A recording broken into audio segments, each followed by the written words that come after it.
এই লোকগুলোই দেশের ভাবমূর্তি অন্য জায়গায় খারাপ করবে। কারণ একটা বাংলাদেশের রংপুরের ঘটনা, যেখানটা খাল পরিষ্কার করা হচ্ছে হাত বালতি আর কোদাল দিয়ে। দেখুন একবার ভিডিওটা। আপনারা যে ভ্যাটটা এখানে রাখতেছেন, এটা তো বৃষ্টি আসলে আবার কোথায় যাবে? ট্যাক্সের টাকা প্রায় 8 কোটি টাকা খরচা করে এইভাবে কাজ চলছে।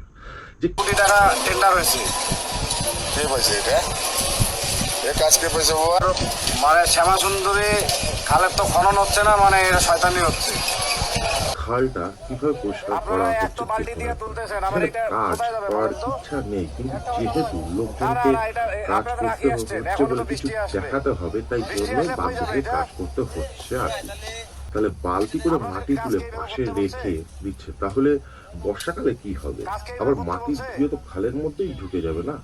আচ্ছা, টাকা খরচা করে পরিষ্কার করার মানে কি হচ্ছে? তাহলে এই প্রশ্নটা আরেকটা মনে জাগে যে তাহলে বছর শেষে কিন্তু আবার এই ধরনের কাজটা আবার ঘুরে আসবে।